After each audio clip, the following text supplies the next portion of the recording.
네, 오늘 세 번째, 교회는 성령님이 거하시는 하나님의 성전이다 라는 말씀을 전하겠습니다. 여러분, 성전이 무엇이죠? 오늘 이 말씀에 읽어보니까 21절에 그의 안에서, 그리스도 안에서 건물마다 우리를 얘기해요. 서로 연결하여 주 안에서 성전이 되어간다고 말하고 있습니다. 이거 우리가 성전이라는 거예요. 그러면 먼저 성전이 어떤 의미인지, 성전이 무엇인지 한번 알아봐야겠죠. 성전은 구약시대 때 하나님을 예배하고 제사드리기 위해서 세워진 장소예요. 근데 성전 이전에 뭐가 있었습니까? 출애굽기 모세시대 때 성막이라는 게 있었어요. 뭐 둘의 차이는 크게 없다고 봐요. 다만 성막은 이제 가나안 땅을 정복하기까지 계속 이동해야 되기 때문에 이동식 건물이라고 한다면, 성전은 이미 가나안 땅을 정복한 다음에 이제 고정된 장소인 거죠. 의미는 같습니다. 특별하게 아주 뭐 디테일하게 나누기는 쉽지는 않을 거예요. 나눌 수는 있겠지만. 근데 여러분, 그렇기 때문에 성전을 알기 위해서는 먼저 성막에 대해서 알아야 되는데요. 출애굽기 40장 34절에 보면 이렇게 돼 있어요. 구름이 회막에 덮이고, 성막을 얘기해요. 여호와의 영광이 성막에 충만하매. 왜 하나님께서 모세에게 성막을 만들라고 말씀하셨냐면, 이스라엘 백성과 함께하고 그들을 보호하고 인도하고 다스려 주시기 위해서요. 하나님께서 아브라함에게 말씀하셨잖아요. 내가 이제 나의 백성을 만들어서 내 백성으로 하여금 내 나라에 들어오게 하겠다. 이게 하나님이 아브라함에게 하신 약속이거든요. 그 약속이 부분적으로 성취됐는데 먼저 모세 시대 때 성취가 됐습니다. 그러니 하나님의 백성으로 살아가게 하시려면 어떻게 해야 돼요? 내버려 둬서는 안 돼요. 그 백성으로 살아갈 수 있도록 하나님이 이끄시고 다스리시고 통치해 주셔야 됩니다. 그게 크게 구약에서는 두 가지로 나타나요. 성막과 율법입니다. 이 두 가지로 하나님이 거하시고 그의 뜻을 알려주십니다. 그러니까 성막은 어떤 곳이에요? 첫 번째, 하나님이 함께 하시는 곳이에요. 구름 기둥, 불 기둥, 그러면서 하나님께서 이스라엘 백성들을 계속 전진할 수 있도록 도와주시잖아요. 근데 하나님은 어떤 분이십니까? 거룩하신 분이세요. 그래서 죄인과 함께 가까이 있을 수 없어요. 여러분, 굉장히 아이러니하지 않아요? 거룩하신 하나님이시니까 죄인인 우리와 함께 할 수 없어요. 그럼에도 불구하고 그분이 우리와 함께 하시는 걸 직접 눈으로 보게 하시고, 또 실제로 그런 모습들을 나타나게 하시려고 성막이라는 것을 만들게 하셨습니다. 그래서 성막을 보면 다 설명해 드릴 수 없어요. 사실은 뭐 많이 한다면 성막의 각각의 하나하나가 어떤 그리스도와 연결이 있는지 뭐 이런 것도 굉장히 재밌을 텐데, 어쨌든 성막을 보면은 성소라는 게 성막 안에 성소가 있고 지성소라고 해서 두 군데로 크게 나누거든요. 근데 지성소라고 하는 곳은 거기에 법궤가 있고, 또 그곳은 1년에 한 번 대제사장이 대속죄일 날 들어가요. 근데 들어갈 때 그 지성소도 안에 이 연기를 피워놓거든요. 뭐냐면 똑바로 대제사장조차도 그 법궤를 쳐다보고 있지 못하게 연기가 이렇게 나와요. 희미하게 보이게 한다는 겁니다. 하나님이 함께 하신다는 거예요. 근데 죄인인 우리와 함께 하신다는 거죠. 이게 진짜 놀라운 사실입니다. 그분이 우리와 함께 하실 수 없지만 어떻게든 함께 하시려고 하는 모습을 알 수 있는 거죠. 이 대제사장이 들어가는 지성소는요, 여러분, 여기 안에서 어떤 일이 벌어집니까? 1년에 한 번 대속죄일이라고 해서 제사장이 뭐 정말 목욕 제계도 하고 또 회개하고 1년에 한 번 들어가는데, 얼마나 이게 두렵냐면 실제로 전설에 의하면 뭐 다리든 어디든 이렇게 딸랑거리는 줄을 이렇게 달았다고 해요. 왜냐하면 그 지성소에 들어가서 죄가 있는 순간 바로 즉사하기 때문에 그렇죠. 소리가 안 나. 그러면 한번 당겨보는 거예요. 그래도 소리가 안 난다. 이렇게 쭉 당겨보면은 죽어 있거나. 그러니까 정말 하나님이 얼마나 거룩하신 분인지 보여줍니다. 성막 자체가. 성막에는 여러분, 이스라엘 백성이라고 해서 다 들어가는 게 아니에요. 아시죠? 제사장만 들어가서 거기서 제사를 드릴 수 있는데요. 지성소는 제사장 중에도 딱 한 명만, 대표하는 대제사장만 들어가는 거예요. 그러니까 하나님이 함께 하시고 그분이 얼마나 우리에게 또 인도하시고 복을 주시는지 우리는 성막을 통해 알 수 있어요. 두 번째, 그러면 그곳에 계신 이유가 뭐냐? 왜 우리에게 그걸 주셨냐? 바로 제사를 드리기 위해서요. 제사가 드려지는 곳이 바로 성막입니다. 예배를 드린다는 거예요. 근데 죄인이기 때문에 하나님 앞에 그냥 나올 수 없어요. 자기의 죄를 다 용서받아야 됩니다. 그렇기 때문에 내 죄를 대신 용서 받을 수 있도록 희생 제물로 예배를 드리는 거예요. 아시죠, 여러분? 속죄, 번제, 속건제 이런 제물들로 제사를 하나님 앞에 드립니다. 근데 이때 이 제사를 드릴 때 사실 생각해 보세요. 사람이 죄를 졌는데 동물이 죽으면 죄가 용서된다고요? 이게 말이 됩니까? 상식적으로 이해가 안 돼요. 그런데 하나님이 정하신 방법이라는 것을 여기서부터 보여주는 거예요. 이게 뭐냐면 반드시 대가 지불이 있어야 된다는 거예요. 거룩하신 하나님 앞에 죄를 지은 자는 반드시 심판이 있고 그 심판의 형벌은 죽음이다라는 걸 보여줍니다. 그래서 대제사장이 1년에 한 번 대속죄일 날 들어갈 때 아사셀을 위한 그 제사를 아사셀 염소라는 게 있어요. 혹시 아시나요? 2마리 염소를 딱 상징적으로 데리고 와서 이스라엘의 모든 죄를 대신해서 이제 안수를 하죠. 아시죠? 안수하면 그 모든 죄가 넘어가요. 진짜로 넘어가겠습니까? 하나님께서 그렇게 만드신 거예요. 그래서 백성들은 동물에게 안수하고 죽이면 자기의 죄가 동물에게 간 거예요. 1년에 한 번 이 상징적인 행위를 하는데 2마리 염소를 데리고 옵니다. 첫 번째 염소에게 뭘 하냐면 모든 이스라엘의 죄를 대신해서 한 염소에게 이제 그 안수를 하겠죠. 그리고 이 염소를 번제로 태워서 이제 완전히 깨끗하게 불사릅니다. 죄를 용서해 주십시오. 그리고 또 한 마리는 어떻게 한 줄 아세요? 멀리 광야까지 가가지고 절대 찾아올 수 없을 정도의 거리에다가 염소를 놔두고 와요. 뭐 하는 거예요 이게? 하나님께서 이스라엘의 죄를 다시는 기억하지 않겠다라는 상징입니다. 광야에 놔둬서 모두 돌아오게. 근데 간혹 이제 어떤 그 책을 보면 돌아오는 경우가 있다고 해요. 그럼 큰일 나죠. 그래서 멀리 가서 죽이기도 합니다. 아예 못 돌아오게 하거나 죽이거나. 이게 뭘 얘기합니까? 희생제사, 반드시 의롭다함을 얻는 자, 죄가 없는 자가 하나님 앞에 예배드릴 수 있다는 것을 보여줘요. 이게 성막의 의미입니다. 세 번째는 이게 성막과 직접적인 아주 연관은 없지만 성막에서 예배를 드리고 희생제사의 제물을 드리는, 직접 그 안에 들어갈 수 없어요. 이스라엘 백성은. 이방인은 더 불가능하죠. 어쨌든 이스라엘 백성이 희생 제물을 드리기 전에 그냥 이렇게 살 수 있잖아요. 이번 주에도 죄 지었네, 또 동물 한 마리 잡아 죽이지 뭐. 이건 하나님이 원하시는 방법이 아닙니다. 여러분, 율법이 613가지라고 얘기했죠. 근데 이 613가지가 겉으로 지킨다고 하나님께서 인정하는 게 아니에요. 예수님 뭐라고 하셨습니까? 마음으로도 살인하는 자는 살인자다. 하나님께서는 마음의 할례를 받으라고 하셨어요. 이 당시에 율법을 주시면서 그냥 행위로 지키는 것 말고 실제로 마음을 다해 지키는 게 진짜 지키는 거라고 이때부터 말씀하신 겁니다. 근데 이걸 오해하면 어떻게 되냐면, 그래 뭐 이번 주에 죄 지었으니까 이번에는 좀 큰 죄를 졌어. 그러니까 소를 데리고 와서 죽이고, 그 다음에는 뭐 양을 죽이고, 뭐 조금밖에 죄 안 지었으니까 뭐 비둘기 새끼 죽이고, 이렇게 하는 게 아니에요. 죄를 지은 자들이 회개를 하지만 더 우선적으로 뭘 해야 되냐면 제사 드리기 전에 하나님의 율법에 순종하는 삶을 살아야 돼요. 이게 성막을 주신 목적이고 성막에서 예배드리는 백성의 마땅한 태도입니다. 근데 율법에 여러분 613가지지만 10가지로 압축해서 알려주셨어요. 그게 바로 10계명입니다. 10계명도 여러분 하나하나 다 알아야 돼요. 배워야 돼요. 굉장히 중요합니다. 실제로 우리 종교개혁하신 우리 믿음의 선배들은 사도신경, 주기도문, 10계명을 가지고 모든 성도들을 교육했거든요.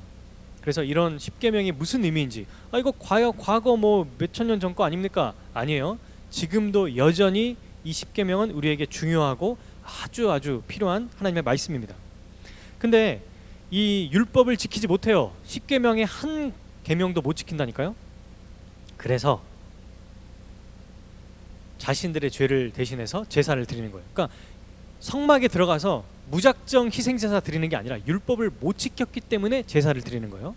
그걸로 인해서 이 제사를 통해서 하나님이 그 사람을 바라봐 주십니다. 인정해 주신다는 거예요.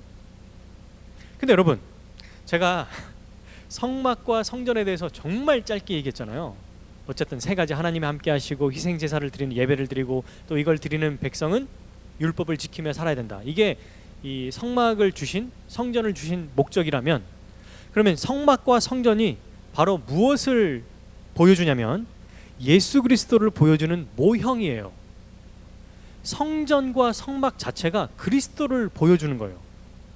이게 무슨 말이냐면 예수님이 이렇게 말씀하셨습니다. 내가 참된 성전이다. 예수님이 성전이래요. 요한복음 2장에 보면 여러분 성전 청결 사건이 나와요. 그죠? 내 만민이 기도하는 집이요. 이거 들어보셨죠? 기도해야 되는데 장사를 하는 거예요. 거기서.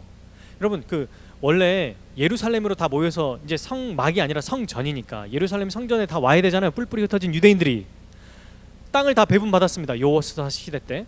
이제 제물을 가지고 1년에 3번씩 유교절, 무교절 뭐 3가지 절기 있잖아요. 초막절 이렇게 지키는 그 절기. 근데 이 절기 때마다 올 때 제물을 가지고 와야 되는데 멀리서부터 오니까 어때요? 흠이 생깁니까 안 생깁니까? 생길 수밖에 없어요. 그러니까 마치 이거예요.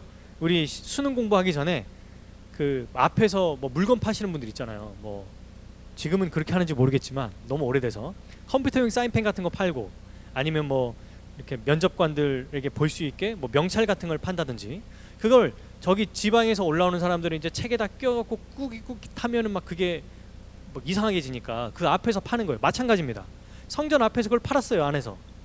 그런데 좋은 의도였지만 그 값을 이제 돈 맛을 알게 되니까 이게 하나의 아주 그 불법이 장애하기도 하고 정말 장사하는 장소가 돼버린 거예요.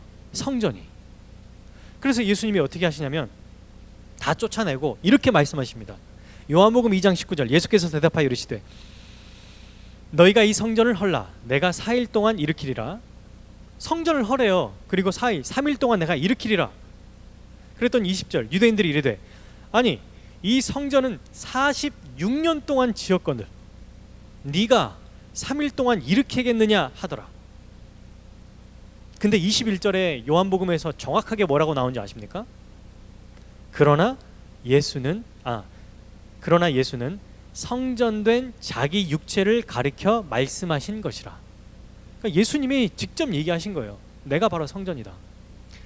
22절 죽은 자 가운데서 살아나신 후에야 제자들이 그때 예수님이 하신 말씀을 기억하고 성경과 예수께서 하신 말씀을 믿었더라. 그럼 예수님이 어떻게 성전이 되신 거죠? 첫 번째 아까 말했어요. 성전에는 누가 함께 하신다고요? 하나님이 그의 백성과 함께 하세요. 근데 여러분 예수님의 이름이 뭐죠? 마태복음 1장 23절 보라 처녀가 잉태하여 아들을 낳을 것이요 그 이름은 임마누엘이라 하리라 하셨으니 이를 번역한즉 하나님이 우리와 함께 계시다 함이라. 예수님이 이 땅에 오심으로 이제는 직접 그의 백성들과 함께 하시는 거예요. 성막 안에서 지성소에만 가려져 있었던 하나님, 거룩하신 하나님이 이제는 인간이 되셔서 그리스도 예수 성도 하나님께서 성자 예수님을 보내심으로 이제는 하나님이 우리와 함께 하시는 그리스도를 통해서 함께 하신다는 거죠. 예수님이 이 땅에 오심으로 이미 하나님이 그들 백성과 함께 하시는 것을 성취하셨죠.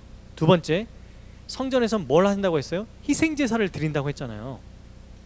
히브리서 7장 27절 그는 저 대사장들이 먼저 자기 죄를 위하고 다음에 백성의 죄를 위하여 날마다 제사 드리는 것 같이, 그죠? 이렇게 했잖아요. 구약시대 때.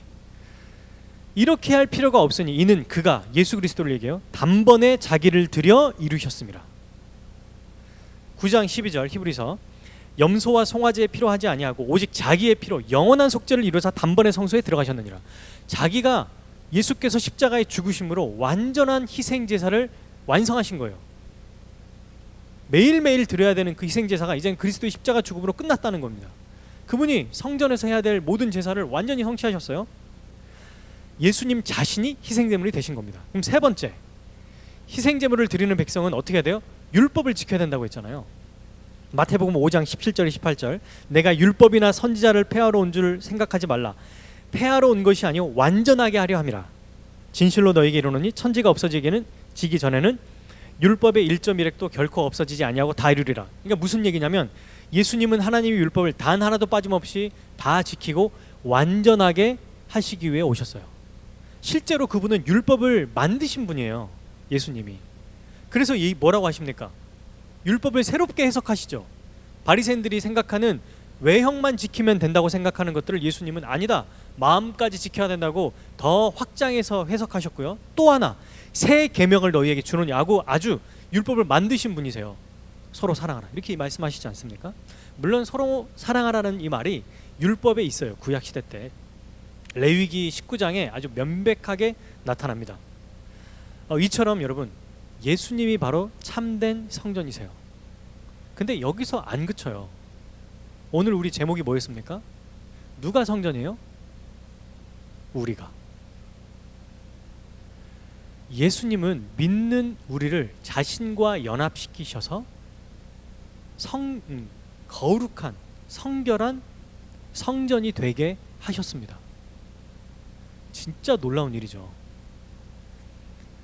생각해 보십시오. 성막과 성전에는 제사장만 갈 수 있고 구별된 사람.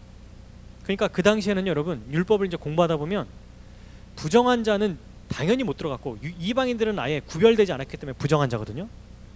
근데 정결한 자로 살아야 되는데 정결보다 한 단계 더 위가 뭐냐면 거룩한 거예요.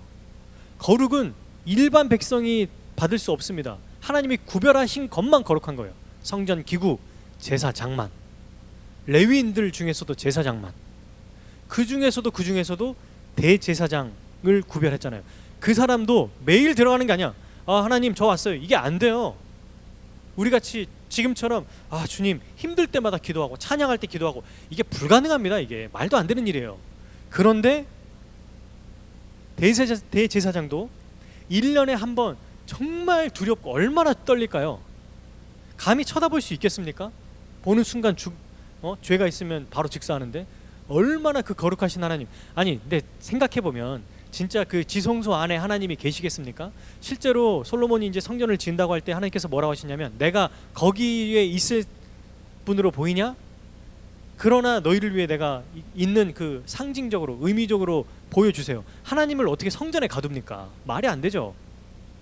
그럼에도 이스라엘 백성과 함께 하시기 위해 그 안에 또 계시기도 했어요. 물론 이제 무소부재 어디든 계시긴 분이시지만. 근데 여러분 보세요. 지금 우리는 예수 그리스도를 믿음으로 하나님께 아주 자유롭게 나갑니다.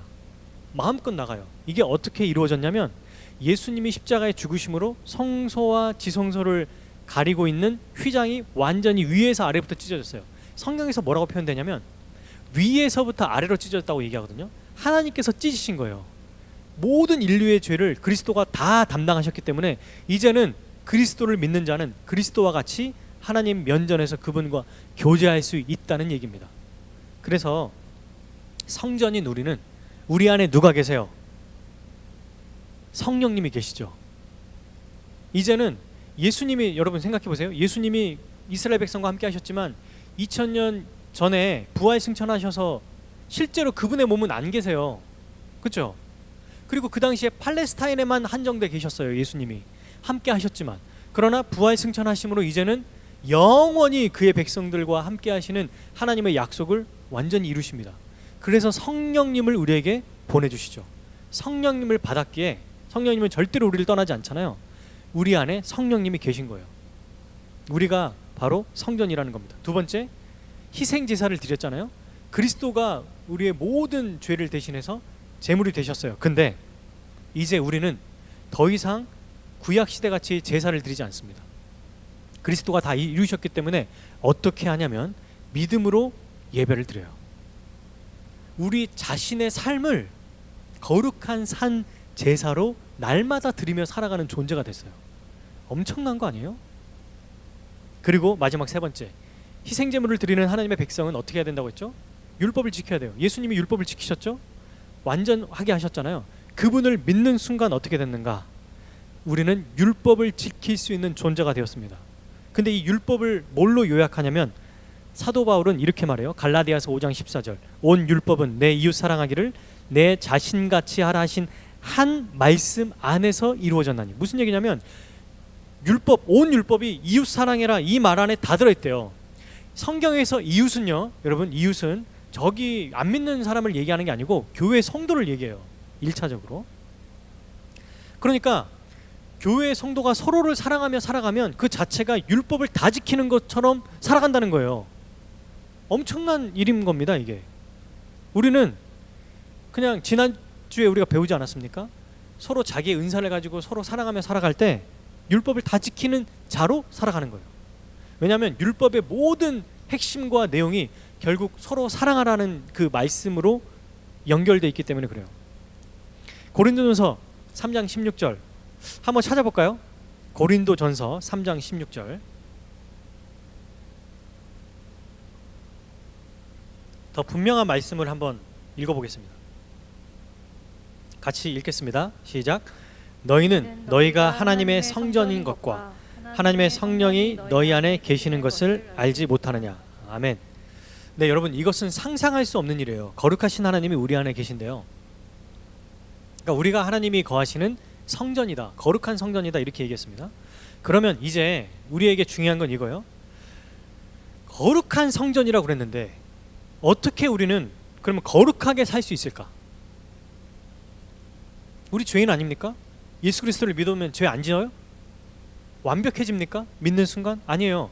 우리 주님이 다시 오실 때까지, 혹은 우리가 죽으면 영화라고 하거든요. 그때 완전한 거룩이 이루어져요.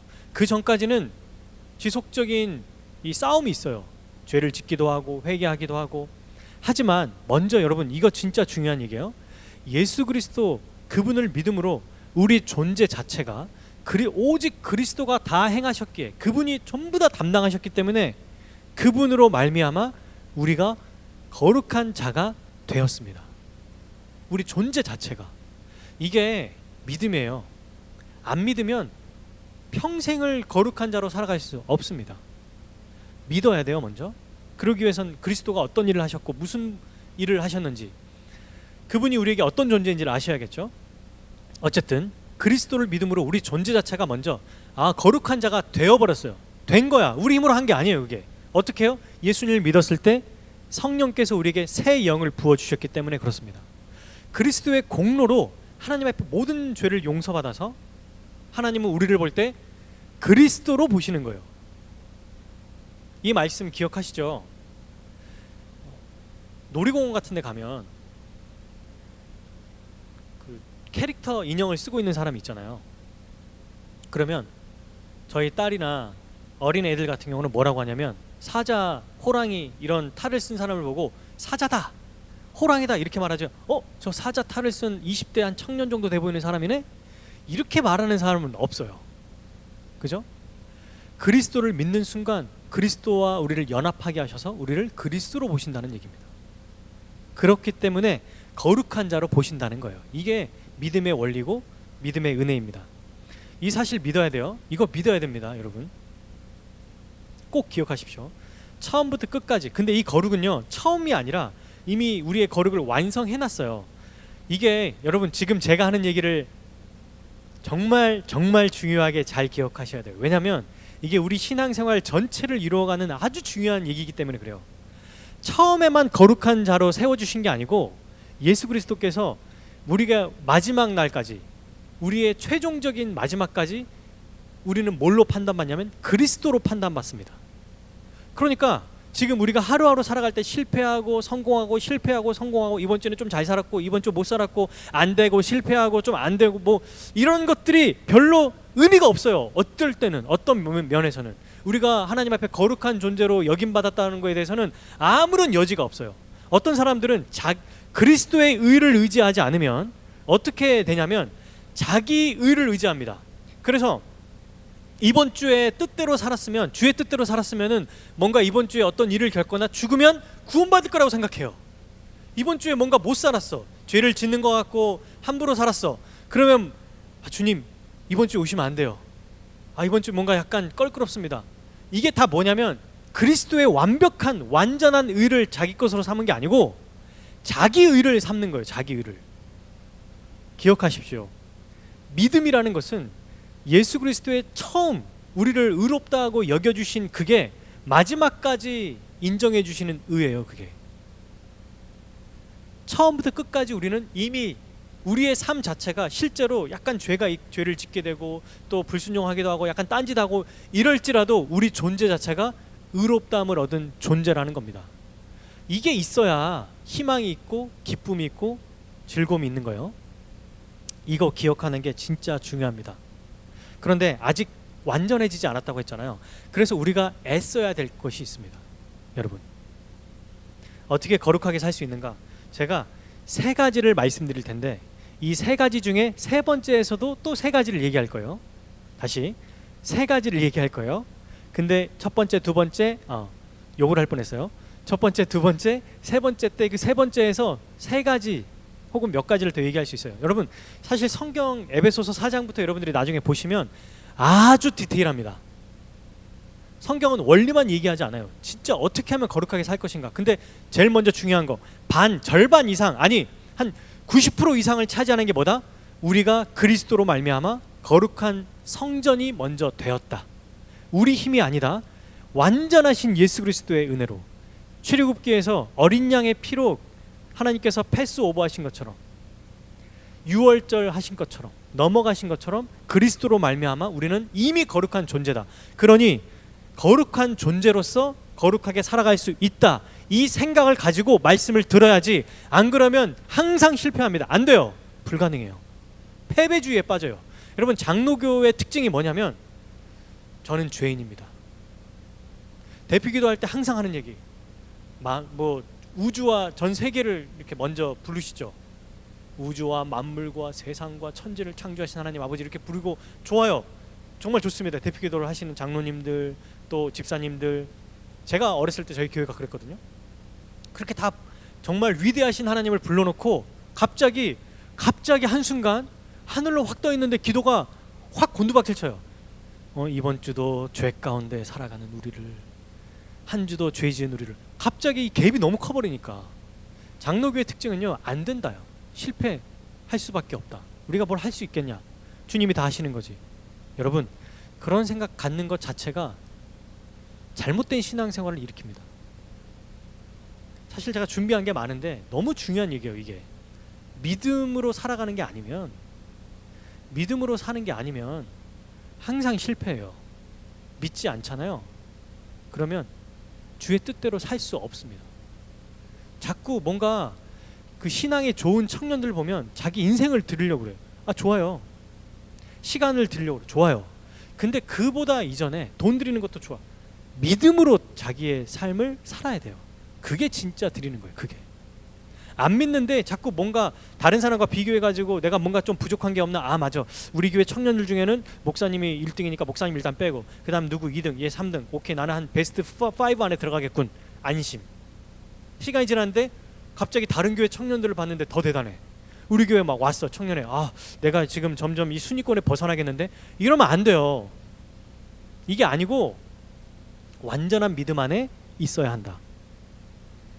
이게 진짜 중요한 얘기예요. 자, 그러면 이렇게 우리가 거룩하게 살 수 있는 존재다. 이미 거룩해진 존재기에 날마다 거룩해져야 된다라는 생각을 가지고 우리가 해야 될 일 세 가지를 말씀드릴게요. 첫 번째, 예수 그리스도를 믿음으로 날마다 우리는 회개해야 돼요. 죄 용서를 받아야 된다는 얘기예요. 요한일서 1장 9절, 만일 우리가 우리 죄를 자백하면 그는 미쁘시고 의로우사 우리 죄를 사하시며 우리를 모든 불의에서 깨끗하게 하실 것이요. 날마다 회개하며 살아야 된다는 거예요. 왜? 아직 우리가 완전한 자가 되지 않았으니까. 이미 우리를 의롭다함으로 여겨주셨지 너 의인이야 이렇게 말씀하신 건 아니에요. 죽어야 우리가 우리의 거룩이 이루어집니다. 주님이 오셔야. 이 땅에서는 여전히 우리가 죄를 짓게 되고 그 죄를 회개해야 돼요. 회개할 때 어떤 일이 벌어지냐면 우리 주님이 우리의 죄를 완전히 용서해 주시는데, 여러분, 회개의 기쁨은 신자의 아주 큰 기쁨입니다. 매주마다 죄 고백을 하고 회개를 하잖아요. 이거 없이 신앙생활 하면 영적 침체에 빠져요. 기쁨이 없어요. 찬양을 해도 간절하게 찬양은 해. 그러니까 어쩔 때는 서서 찬양 좋잖아요. 찬양하고 찬양하는데 민망 뻥뻥거린다든지, 앉아서 뭔가 답답해서 기도한다든지. 근데 기쁨이 없어. 정말 용서받은 자. 여러분 그거 있잖아요. 우리가 집에서나 친구들하고 잘못했어, 내가 얘한테.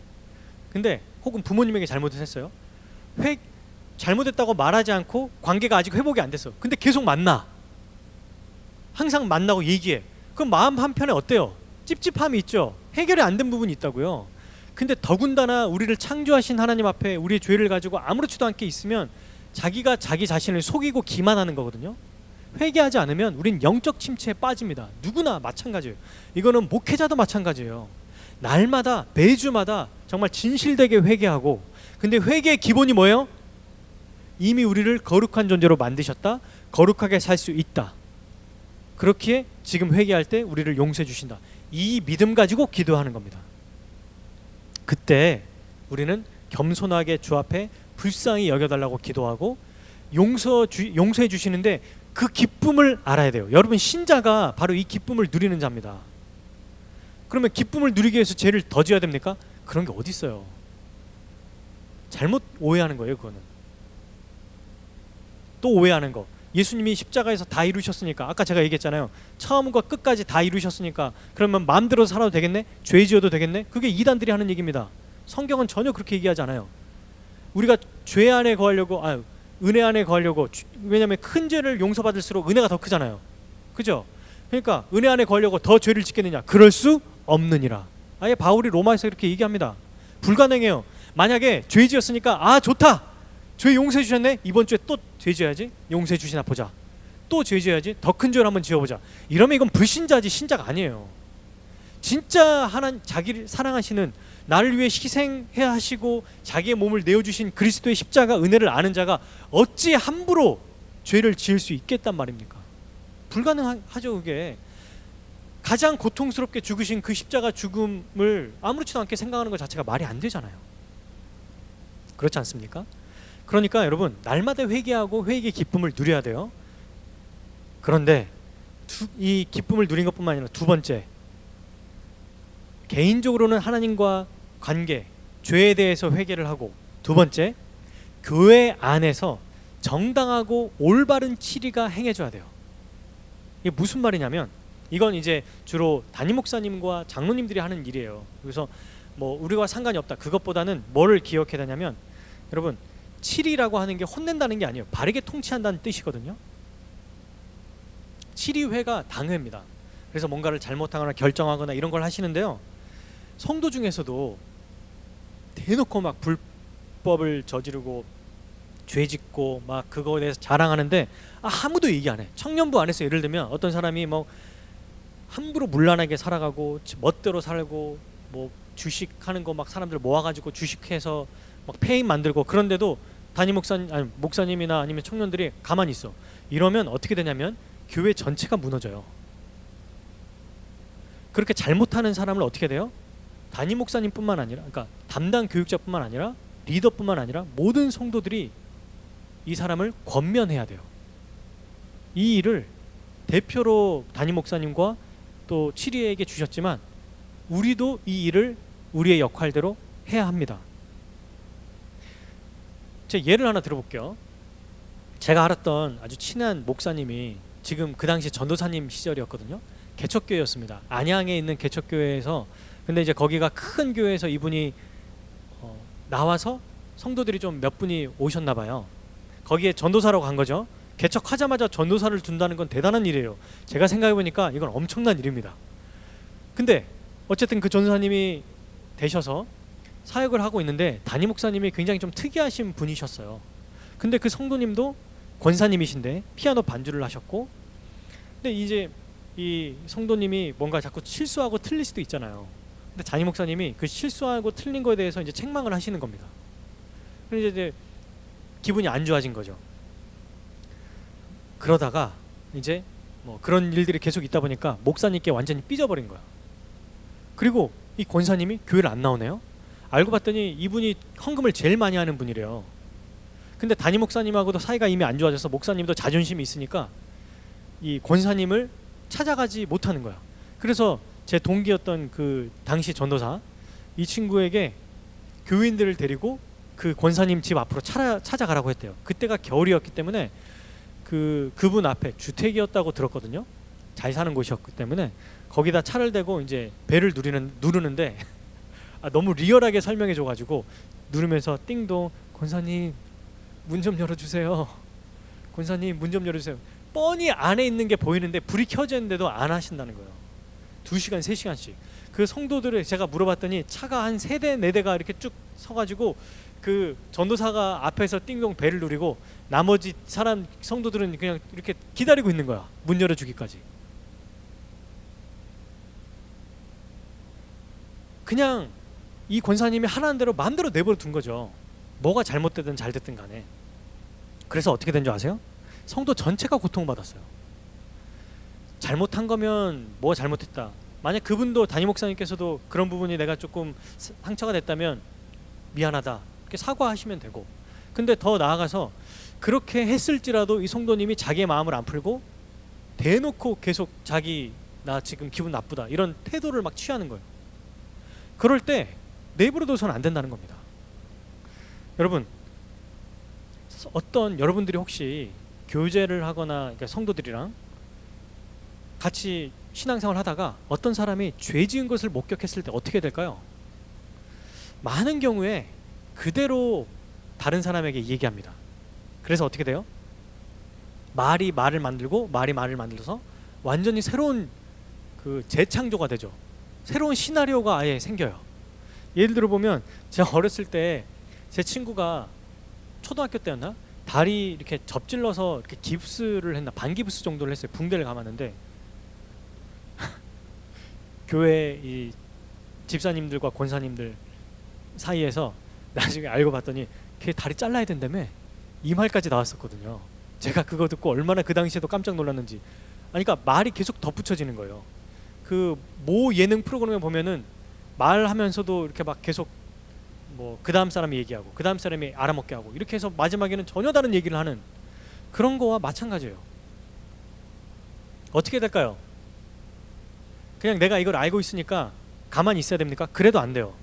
교회에 내가 분란을 일으키지 않기 위해서 가만히 있어야겠다. 그것도 교회 회원으로서 거룩하게 해야 될 의무를 저버리는 거예요. 그러면 또 반대로 뭘 하면 안 돼요? 내 옆에 있는 친한 야 너만 알고 있어. 여러분 교회 비밀 없는 거 아시죠? 다 너만 알고 있어로 알고 있어요. 어떤 사람이 뭔가 뭐 야 누구랑 헤어졌대. 야 누구랑 사귄대. 너만 알아야 돼. 쉿. 근데 다 너만 알아야 돼야. 알고 봤더니 다 알아. 모르는 사람이 없어. 이렇게 돼서는 안 된다는 거예요. 좋은 일이면 얘기하겠죠. 예수님께서 이 기준을 말씀하셨습니다. 마태복음 18장 15절 17절 들어보세요. 내 형제가 죄를 범하거든 가서 너와 그 사람과만 상대하여 권고하라.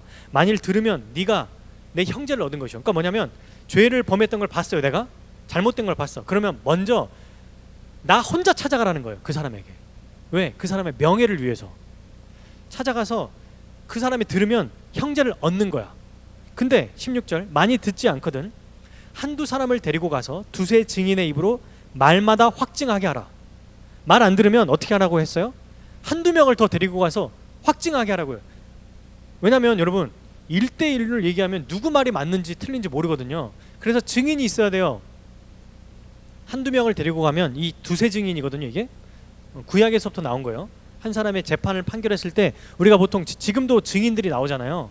아주 결정적인 재판의 판결 요건이 되지 않습니까?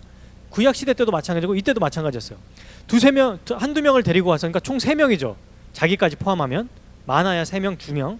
그래서 또 똑같이 얘기하게 해요. 근데 또 안 들어요. 그러면 어떻게 하라고 했냐면 17절 만일 그의 말도 듣지 않거든 교회에 말하래요. 교회는 당회, 곧 담임 목사님께 말하는 얘기입니다. 근데 담임 목사님이 딱 말하는 순간 이제 공식적인 하나의 그 교회의 중요한 안건이 돼버려요. 그래서 교회가 담임 목사님 혹은 당회가 얘기했는데 그 말도 안 들으면 어떻게 돼요? 뭐라고 합니까? 이방인과 세리와 같이 여기라. 이때 출교하라는 얘기입니다. 그런데 이런 과정을 거치지 않고, 여러분 이게 옛날 이야기가 아니라 지금도 우리에게 필요해요. 청년부 안에서 누군가 잘못된 행동을 하고 있으면 본인이 먼저 가서 얘기해야 돼요. 그 사람이 누구든 상관없어요. 여러분 목사님과 장로님은 실수 안 합니까? 실수해요. 근데 마치 어떻게 생각하냐면 신앙에 연륜이 있고 뭔가 저 같은 목회자면 다 옳다고 생각하는 오해에 사로잡혀 성도들이. 목회자도 잘못할 수 있습니다. 그럼 그 사람이 잘못한 거를 가지고 막 떠벌리고 말할 게 아니라 직접 찾아가서 목사님 제가 사실은 이런 걸 봤는데 어떻습니까? 말을 안 하고 그 장면만 보면 오해해요. 또 오해한다고. 말을 안 해. 그리고 자기가 본 것만 딱 스쳐 지나가는 딱 인상 가지고 근데 그 인상이 이거 제가 예전에 잘했던 것 같아요. 그 인상이 그동안 뭐 몇 가지 실수하고 잘못했던 모든 것들이 다 조합이 돼. 또 하나의 이야기가 만들어져요. 매도하게 돼버리는 거야. 그래서 한 사람을. 교회를 무너뜨리는 일입니다, 여러분. 이건 혼자 가서 얘기할 게 아니라 두세 사람 그리고 교회. 이게 뭐예요? 공식적인 이 수단을 사용하라는 얘기예요. 공식적인 수단을. 그래도 듣지 않으면 그건 이제 당회와 담임 목사님이 결정할 문제, 우리 배준호 목사님이 결정하실 문제지 우리가 이랬다 저랬다 이렇게 왈가왈부할 일이 아니다. 혹은 주 앞에서 정말 양심껏 그렇게 잘 얘기해야 되는 거죠. 먼저 1대1로 갔을 때는. 제가 알고 있는 어떤 그 장로님, 그분께서 성도들 험담하는 걸 어떤 성도가 들은 거예요. 금요기도회 때 사람들 다 갔는데 끝에서 기도를 하는데 진짜 그 성도 진짜 너무 싫고 막 담임 목사님 욕하는 것도 들은 겁니다. 이분이 너무 충격받았어요. 왜냐하면 이 장로님은 정말 누가 봐도 그 존경받는 분이셨거든요. 근데 그분이 그렇게 하는 행동을 보고 얘기한 거예요. 다른 장로님에게, 다른 장로님의 부인에게. 근데 그게 전달되면서 한 사람을 완전히 거의 왕따처럼 만들어버린 거예요. 그분이 딱 이렇게 당에 모이면 아무도 얘기 안 하고, 이렇게 같이 식사하러 가면 은근히 피하고. 그래서 결국 어떻게 됐을까요? 그분도 나가고, 그분이 좋은 마음으로 안 나가니까 또 그 아무것도 모르는 사람들도 그냥 그 색안경 끼고 쳐다보고, 교회 전체가 죄를 지으는 아주 큰 일을 범했던 거죠. 교회가 분열해요, 여러분. 그렇기에 거룩한 존재로 산다는 것은 뭐냐면, 형제가 잘못했을 때 내버려 두는 거. 사실 뭐가 제일 좋을까요? 건드리지 않는 게 제일 좋아요. 사실은 우리가 그게 제일 편하죠. 봤는데 모른 척하는 게 제일 편해요. 말하지 마. 나만 입 닫으면 되지. 그게 교회를 썩게 합니다. 그렇게 해서는 안 돼요. 말해야 돼요. 말해야 됩니다. 성경에서 뭐라 그래요? 고린도전서에 적은 누룩이 온 덩이에 퍼지느니라. 한 명이 아주 잘못된 일을 해. 근데 내버려두면 같이 퍼진다고. 저렇게 형편없이 살아도 되는구나. 저렇게 뭐 돈 함부로 써도 되는구나. 주식해도 되는구나. 뭐 그냥 교회 생활하고 리더하고 뭐 회장한다고 하고 또는 열심히 기도한다고 해도 그냥 월요일부터 토요일까지는 멋대로 살아도 되는구나. 이런 인상을 심어준다는 겁니다. 이건 거룩한 성전이 아니에요. 타락한, 예수님이 쫓아내버리고 완전히 없애버리겠다고 하는 장사꾼이 득실한 성전인 거지. 그러게 여러분, 정말 교회 안에 바르고 아주 합당한 치리가 있어야 돼요. 우리는 죄를 목격하면 또 사명감을 가지고 이야기해야 됩니다. 그리고 세 번째 얘기하는 거예요. 성도들 간에 세 번째는 참된 교제가 있어야 해요. 여기서 제가 몇 가지를 얘기할 거예요. 사실 오늘 여러분 그동안 다른 걸 다 잊어버려도 오늘 이 세 가지 또는 이것만 기억해도 저는 평생 동안 여러분들이 교회 생활하면서 아주 큰 은혜로 살아갈 수 있다라고 생각합니다.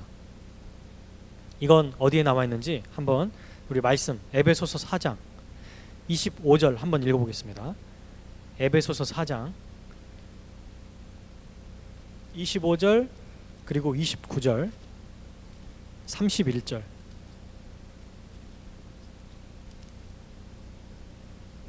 같이 읽어볼까요? 4장 25절 시작. 그런즉 거짓을 버리고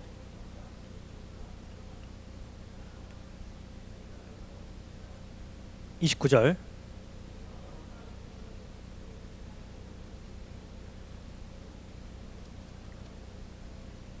은혜를 끼치게 하라. 31절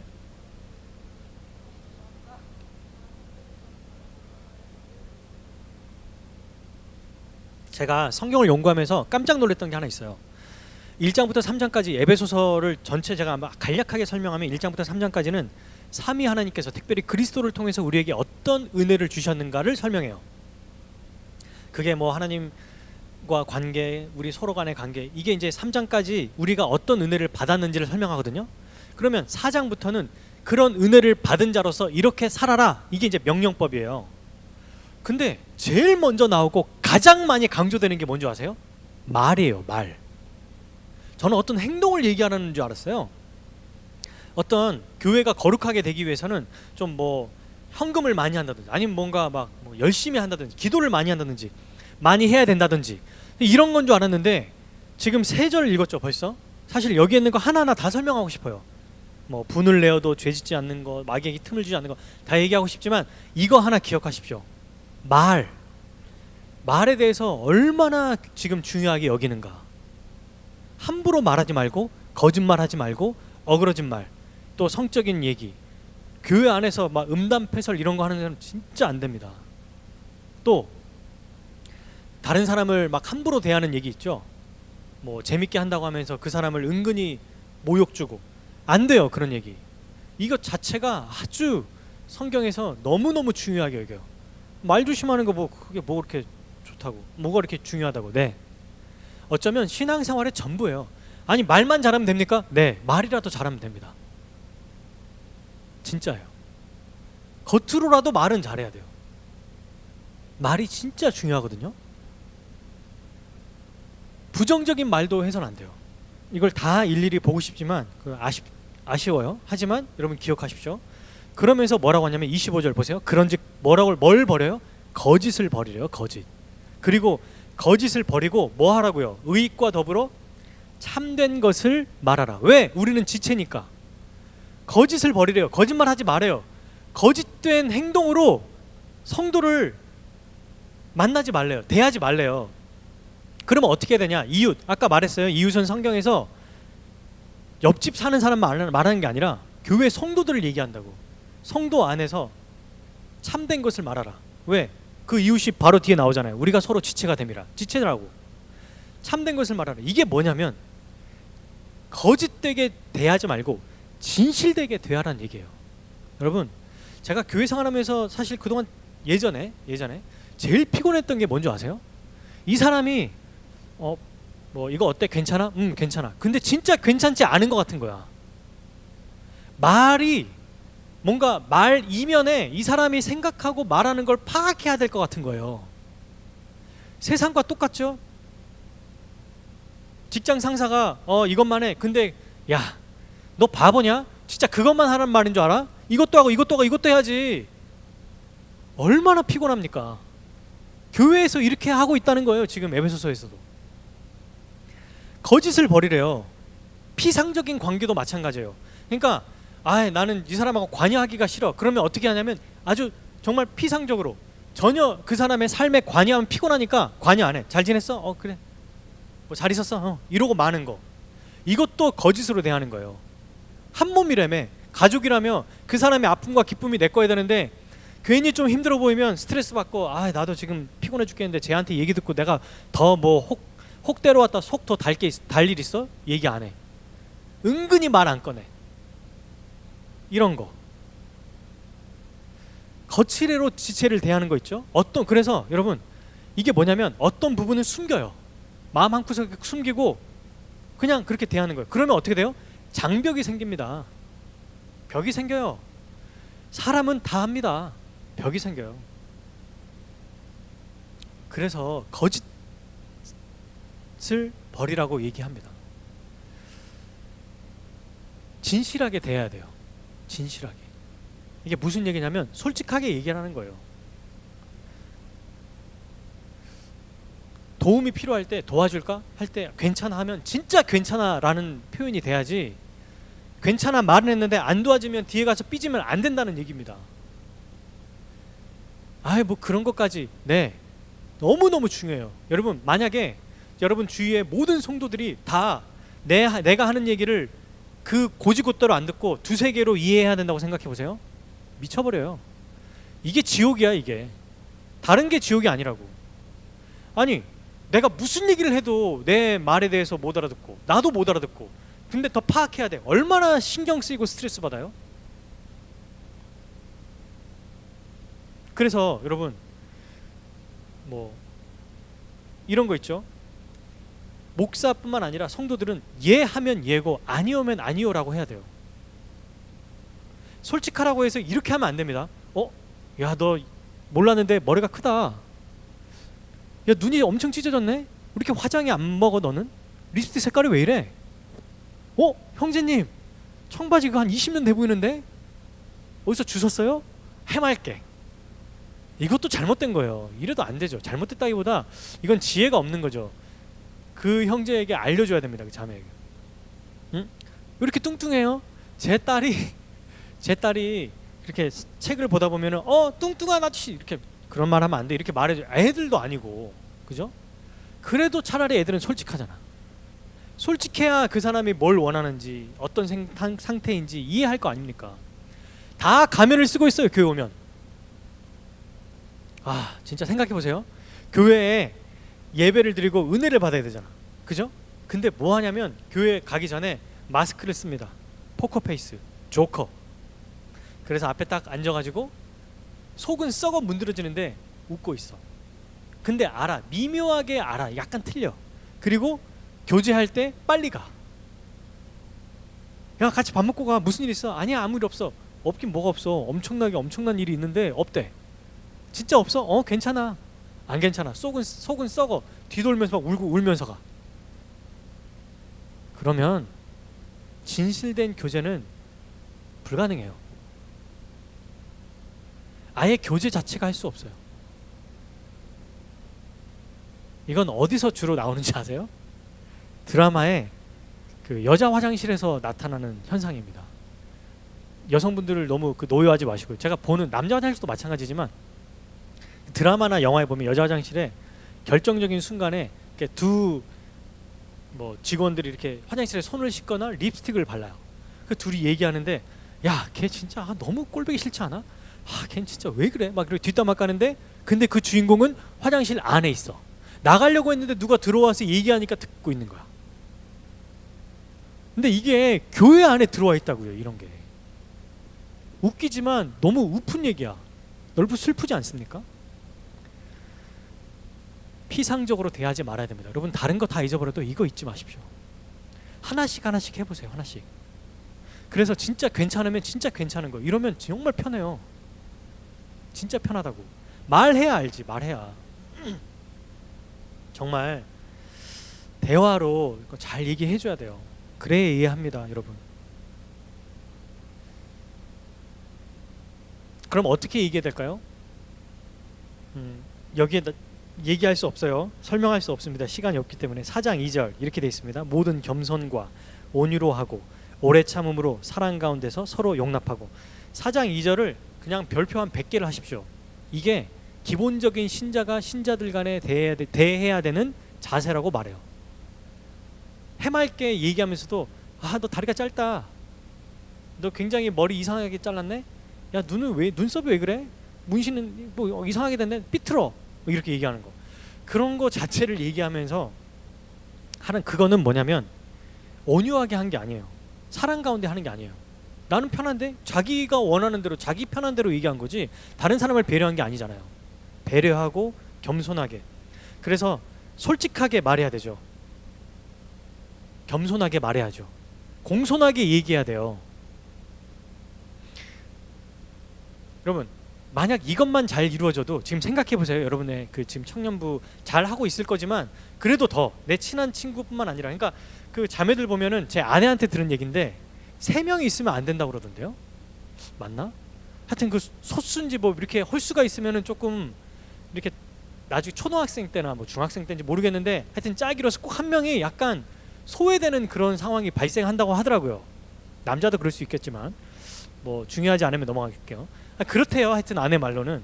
근데 여러분 교회 안에서 만약에 이런 게 없다면 얘는 나하고 얘만은 내 모든 걸 나눌 수 있어. 아니 그게 그 사람하고만 하지 말라고. 근데 여러분 잘 보면은 그 사람도 나중에 정말 얘를 위하는 마음으로 다른 사람에게 얘기해 줬는데 너 배신자 이러면서 또 절교하고. 그러지 마세요. 그냥 솔직해지고 다 같이 얘기하고. 뭐 모든 걸 다 오픈할 수 없죠. 하지만 정말 진실되게 대하는 모습이 우리에게 하나씩 있어야 될 것입니다. 제가 정말 이게 너무너무 중요한 거예요. 목사도 목회자도 성도들이 말하지 않으면 몰라요. 말을 해야 합니다. 우리가 무슨 관심법인가요 그거? 가만히 있으면 이렇게 알아요? 어떻게 합니까? 말하지 않은데. 말을 해야 알지. 부부간에도 말해야 된다는데 30년을 살면서 아내가 이혼하려고 할 때 남편한테 당신 날 사랑하지 않는 것 같아. 그래서 남편이 펄쩍 뛰면서 내가 그렇게 많이 보여줬는데 아내가 한마디 하죠. 한 번이라도 사랑한다고 말한 적 있어? 똑같아요. 교회 안에서 여러분 예 하면 예고 아니요 하면 아니요가 되기를 바랍니다. 진짜요. 그럼 바보나 그런 거 하는 거잖아요. 아니요. 그렇게 한번 해보세요.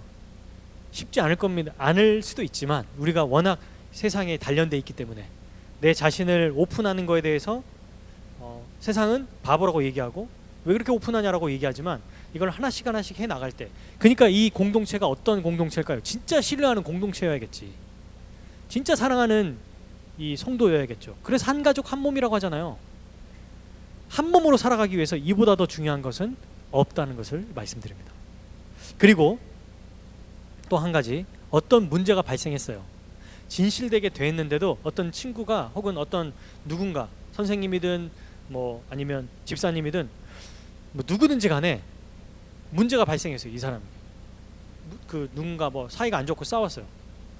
근데 나에게 와서 A와 B가 싸웠는데 A가 나한테 와서 야 지금 내가 이랬는데 B가 이랬다. 그러면 대부분 어떻게 해요? 야 저 B 나쁘네. 안 그런 줄 알았는데 저 속으로만 저러고 있고 쟤 완전히 뭐 안에 뭐 여우가 들어있는 나쁜 놈이네 막 이렇게 얘기하는데 여러분 사람은요 죄인이기 때문에 항상 자기에게 유리하게 말할 수밖에 없어요. 최대한 객관적으로 말한다 해도 자기 관점으로 말할 수밖에 없다니까요. 불리한 사람들은 더 그렇죠. 또 미워하는 감정 있는 사람이라면 더 심해요. 완전 왜곡돼 있거나 심지어는 저 그 재판이나 이런 거 보면은 없는데 자기 스스로 상상해서 만들어내요. 사람들이 별 사람들 다 있습니다. 그래서 어떻게 해야 돼요? 반드시 양쪽의 의견을 다 들어봐야 돼요. 정말 그래요. 저 이거 실수 진짜 많이 했어요. 저도 안 하는 거 제가 여러분들에게 가르치고 있잖아요. 말씀드리고 있잖아요. 근데 저도 실수해요. 정부에서 뭐 발표를 하고 뭐 하면은 와 진짜 막 거의 죽일 사람으로 해놨다가 시간 지나면 갑자기 좀 약간 달라지고 또 여러분 보세요. 그 예전에 올림픽 스피드 스케이팅인가요? 피겨 하여튼 스케이팅을 했는데 어떤 한 그 선수가 엄청나게 욕을 먹었는데 나중에 알고 봤더니 또 아니라고 그러고 뭐가 뭔지를 몰라요. 우리는 극과 극으로 돼 있는 상황에 우리가 그걸 지금 매체를 통해서 배우고 있잖아요. 극좌 극우 해가지고 서로 막 싸우고 있잖아요. 그게 교회 안에서 들어와서 안 됩니다. 객관적으로 판단해야지. 나하고 친하지 않은 거 내가 저 사람과 스타일이 안 맞아도 그러면 어떡해요. 공정하게 해야지. 객관적으로 판단해야죠. 그래야 됩니다. 그렇게 해야만 정말 교회 분열을 막을 수 있어요. 마지막 서로 용납하고 사랑해야 됩니다. 여러분 용납하고 사랑하는 게 뭐냐면 예수님이 이제 이렇게 말씀하셨더니 용서해야 된다 그랬더니 이제 베드로가 뭐라고 하냐면 마태복음에서 18장 21절 22절 베드로가 나와서 이렇게 말해요. 예수님 그러면 저한테 잘못한 형제한테 몇 번 용서해줘요? 7번이요? 7번 대단한 얘기예요. 전에도 한번 말씀드린 적이 있는 것 같은데요. 한 사람이 한 번 잘못했을 때 우리가 용서하는 것도 대단하고 두 번 잘못했을 때 용서하는 것도 대단해요. 세 번째는 내가 더 이상 용서 못해 이러면 다들 그래 전 죽일 놈이다 이렇게 말하잖아요. 7번 용서는 엄청난 거라고요. 이게 그런데 뭐라고 하시냐면 22절 7번뿐 아니라 70번까지도 할지니라.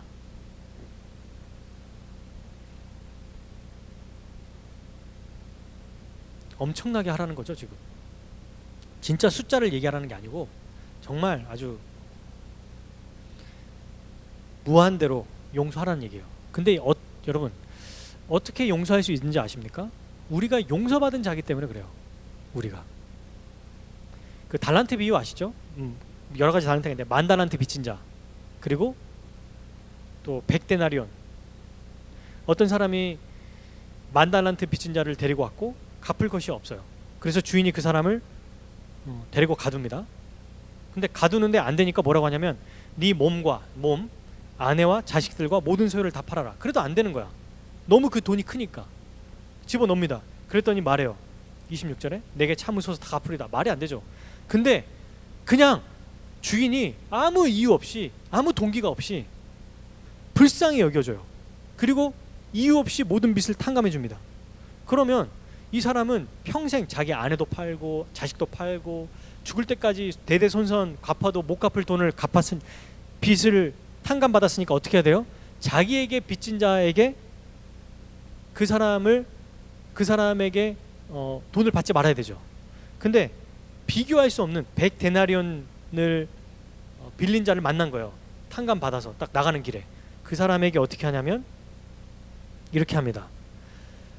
만나자마자 목을 잡고 이르되, 목을 붙들고 말하자면 야 이 자식아, 야 이 새끼야, 너 돈 안 갚아? 이러면서 어떻게 하냐면 이렇게 말해요. 동료가 똑같이 말해요. 자기가 주인에게 했던 것처럼. 동료예요. 동료. 주인도 아니고 나에게 참아주소서 내가 갚으리다. 동료가 이렇게 말한다고요. 아 미안해가 아니라 참아주십시오. 갚겠습니다. 큰 돈이 아니까 갚을 수 있잖아요. 근데 어떻게 하냐면 허락하지 않아요. 허락을 안 한다고. 이 10,000달란트 탕감받은 자가. 그리고 어떻게 하냐면 그 빚을 갚도록 옥에 쳐 가둬버립니다. 다른 동료들이 그 얘기를 듣고 주인에게 찾아가요. 그랬더니 주인이 어떻게 하냐면 뭐라고 말하는 줄 아십니까? 이에 주인이 그를 불러 말하되 악한 종아, 이 악한 자라고 말해요.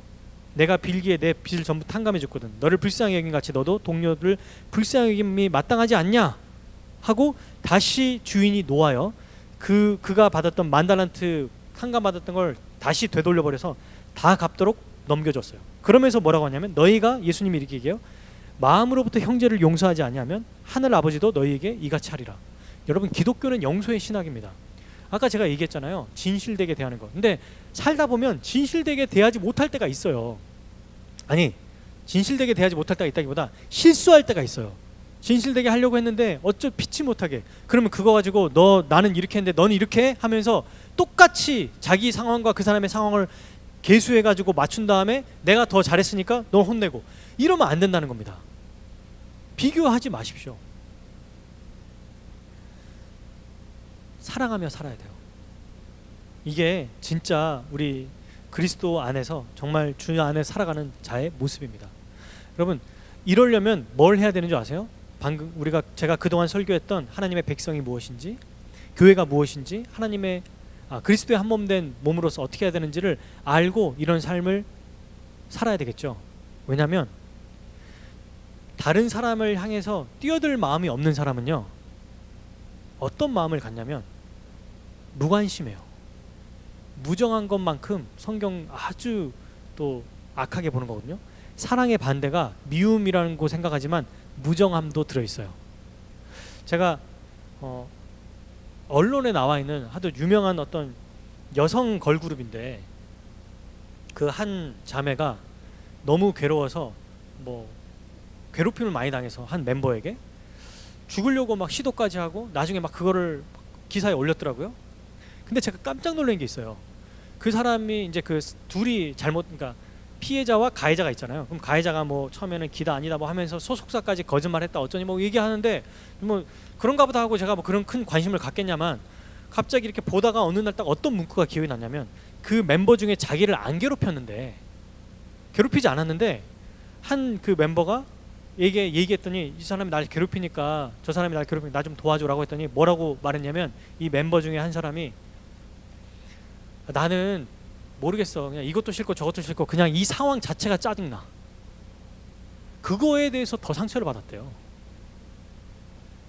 진짜 이게 그 기사를 보면서 걸그룹만의 얘기가 아니고 우리 교회 안에서도 이런 일이 일어나지 않을까? 달려드는 게 싫으니까, 아예 처음부터 그냥 뭔가 상처받기 싫으니까, 혹은 이런 거 관여하기 싫으니까 아예 난 그냥 이 상황 자체가 짜증나. 이러면 얼마나 큰 상처가 되겠습니까, 여러분? 거룩한 성전으로 살아가는 것, 이걸 여러분 우리 방금 제가 얘기했던 것을 잘 기억해 주시기 바랍니다. 자, 여러분, 지금까지 우리는 3주 동안 교회에 대해서 배웠어요. 첫 번째, 교회는 하나님의 뭐다? 백성이다. 혼자서 신앙생활 하려고 하지 마십시오. 하나님의 백성은 겸손하게 주의 말씀에 순종하는 자예요. 그러니 하나님의 백성이니까 누구의 말에 순종해야 됩니까? 하나님께. 교만하지 말고, 교만이 아주 순종을 막는 가장 큰 이 장애물이에요. 겸손하고 아주 정말 열린 마음으로 주의 말씀에 순종해야 됩니다. 이게 우리 교회의 아주 일반적인 모습이어야 돼요. 두 번째, 교회는 뭡니까? 예수 그리스도의 하나 된 몸이에요. 예수님이 십자가에서 자기 몸을 희생하심으로 막힌 담을 하셨어요.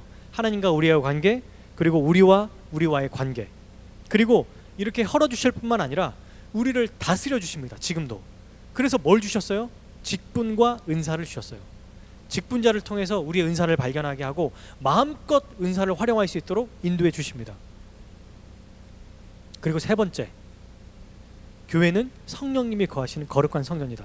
하나님의 백성으로 순종하는 거. 여러분, 제가 이 얘기만 하고 마칠게요. 하나님의 백성으로 순종하고 교회에 서로 사랑하며 살아가는 그 모습이 바로 거룩하게 살아가는 거예요.